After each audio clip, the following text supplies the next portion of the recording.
Hello, welcome to Oxford Heirlooms. Now today we're going to work on sewing the neckband onto the garment. But what I need to do first is starting from the smocking at the front and working my way around to the back placket on either side of the gown, on both the left side and the right side. I need to sew in some basting threads. So let me set my machine to a basting length, and I'm going to sew the first basting thread 1/8 of an inch away from the top edge of the fabric. I'm going to start close to my smocking and work my way around to the placket.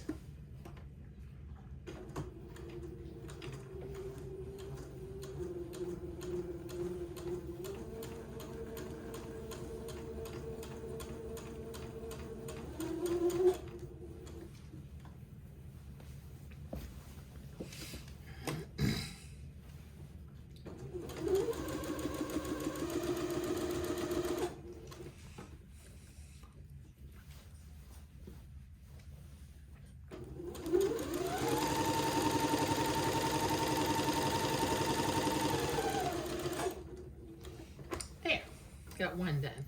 Okay, so this will take me a minute because I need to sew in 4 basting threads, 2 on this side and 2 on the other side. So let me sew my other basting threads and I'll be right back. Okay, I've got my basting threads sewn on to both sides of the top edge of the garment. Okay, take my pins out of my pattern piece and set my pattern piece off to the side. Now this is my neckband piece, so I'm going to fold it in half, and with my blue fabric marking pin, I'm going to mark right in the center of the neckband. Just make a little blue mark. Now I've already got the center front of my smocking block marked in the center. So I'm going to start in the center and pin that into place.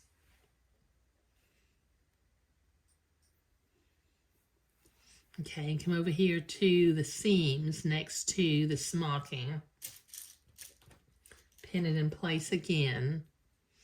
And then I'll start gathering the rest of the fabric until it's the same length as the neckband piece. But if you tied your blocking plate 3 inches in the center, that will be perfect. Okay, so I'm going to start at this end, come around here to the placket, grab my 2 basting threads, and begin to gather the fabric in.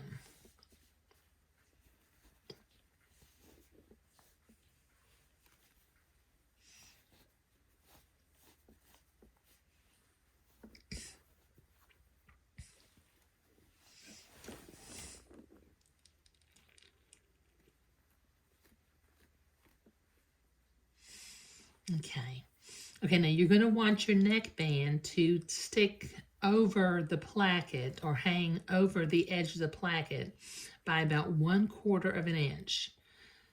Because when we hand sew this into place, we'll be turning that under.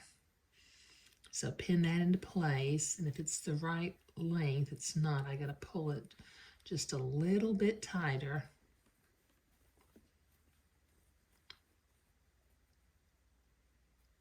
Oh, I think I pierced my pleating threads with my pin. There we go.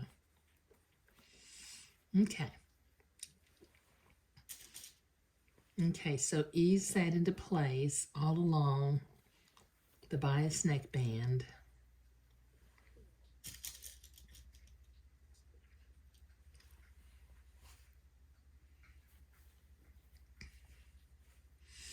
Okay, now I need to repeat this process over on the other side, so I'll do that off camera. Okay, I've got the neckband pinned to the top of the neck opening.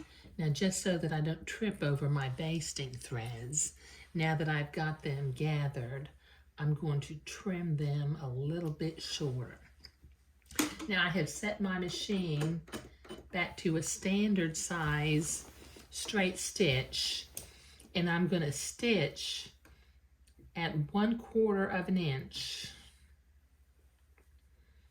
away from the top of the neck.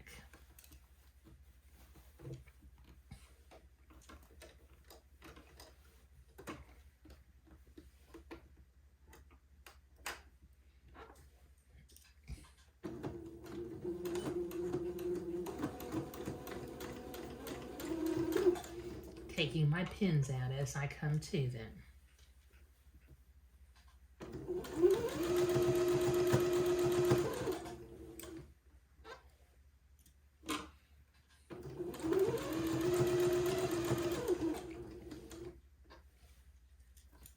Okay, now when I get to the smocking, I have back smocked. Let me see if I can zoom in.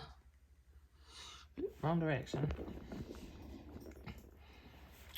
When I get to the smocking, I have back smocked that top row.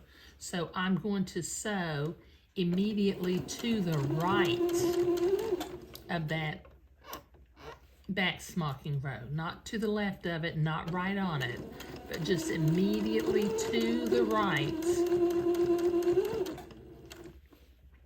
Take your pins out as you come to them. Otherwise you might break a pin, and then also, you know, your pleats might get wonky.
There we go.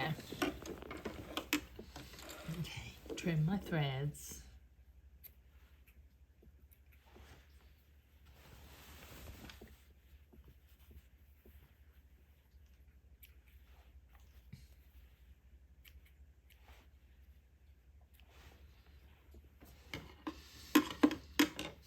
Okay, now as you can see here, I've got a few raggedy threads up along here along the top, so I'm going to use my embroidery scissors, and I'm going to, let's see, from the outside, I'm going to clip this seam until it's about 1/8 of an inch wide.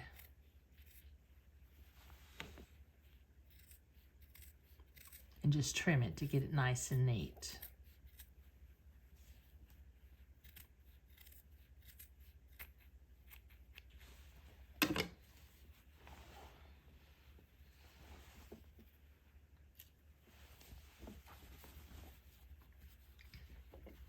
And then trim this other side.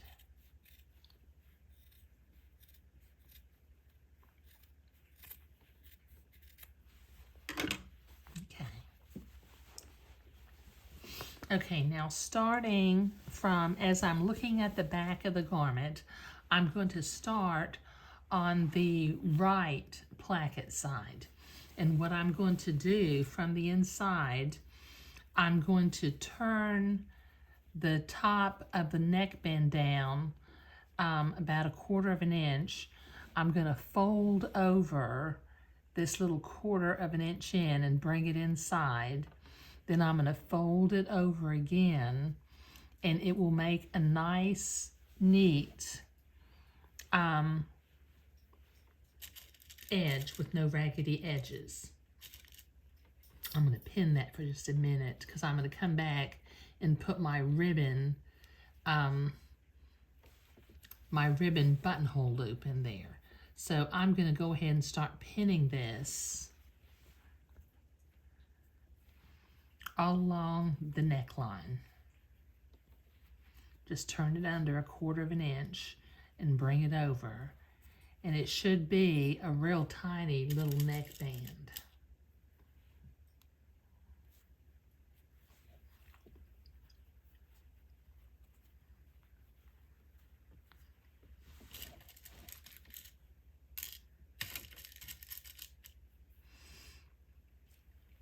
Okay, so this will take me a minute to get this pinned all the way along the neckband. When I get down to the other end, I'm going to repeat the step that I did on the other end. I've got it folded up, and then I've got the top folded in 1/4 inch. Then I'm going to bring that end over by about 1/4 inch to make it even with the placket. And then I'll fold it over, and that makes a nice, neat edge with no raggedy edges poking out. Get that pinned. Let me finish pinning this along here in the middle.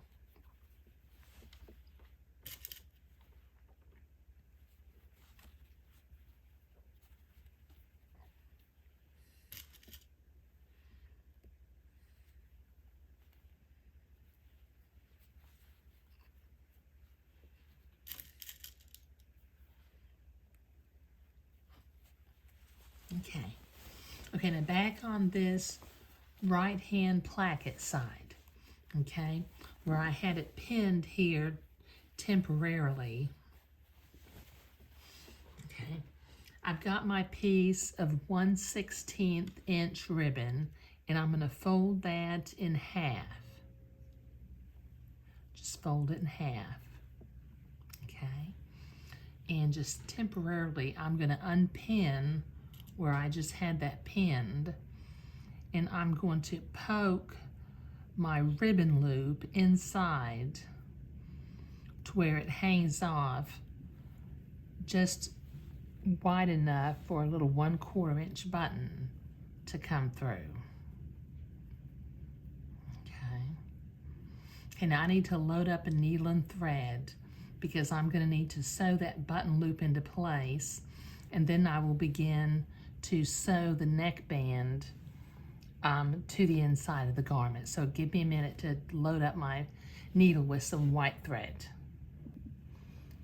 Okay, now using my needle and thread, I'm going to, using a few little running stitches, I'm going to anchor my piece of 1/16 inch white ribbon into place. Just a couple of little stitches to hold it into place.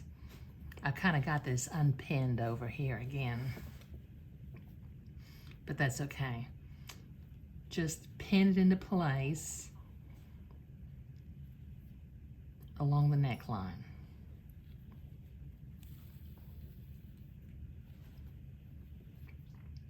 Just with a couple of little running stitches. It doesn't take very much to get that pinned into place.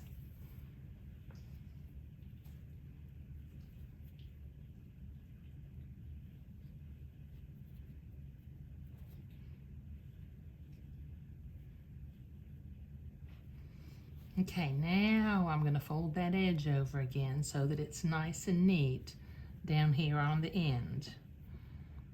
And I'm going to begin to tack this neckband down all along the inside, just using some tiny stitches. And whatever your favorite stitch.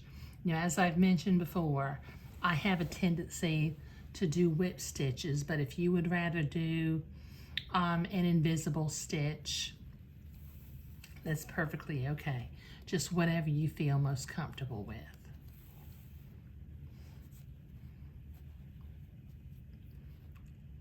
Just keep your stitches at about 3/16 or about 1/4 inch apart so that the neckband won't pucker.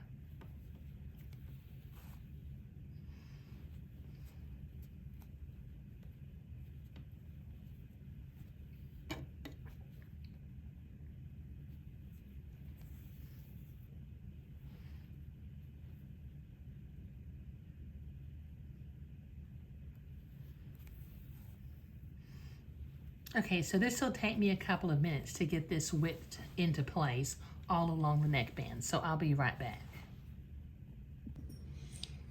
Okay, I've gotten to the other end of the neckband, so what I'm going to do before I take my thread and tie it off is I'm going to sew on my little 1/4 inch button. Just right here at the top corner of the left-hand side of the placket.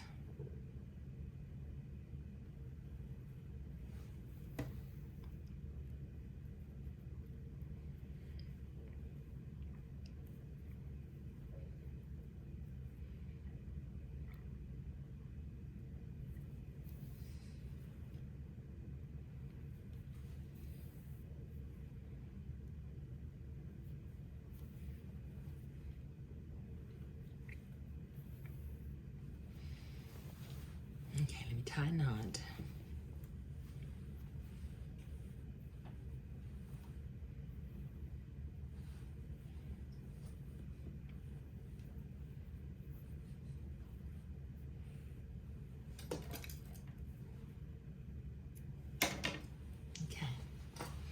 Okay, so from the back, what you have is the buttonhole loop is on the right side and the button is on the left side.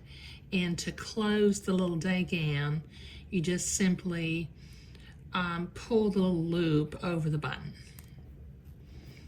And the day gown closes in the back. Okay, now as you can see on both sides, my lower gathering thread is still showing. So I'm going to use my seam ripper and pull that bottom thread out.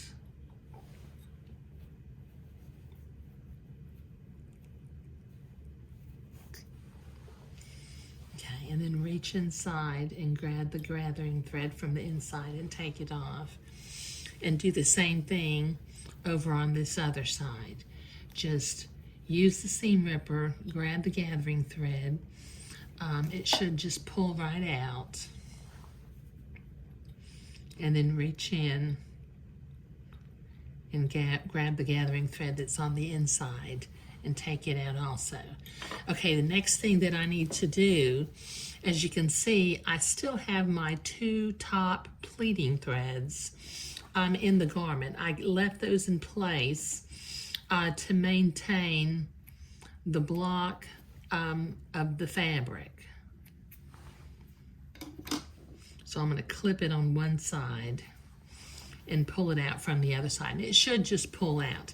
Now I'm ready to go back and smock my top row. So that's what I'll be doing next. So it'll take me a few minutes to get that smocking done. But sewing the neckband on with the button and the buttonhole loop was what we were doing today. Thank you.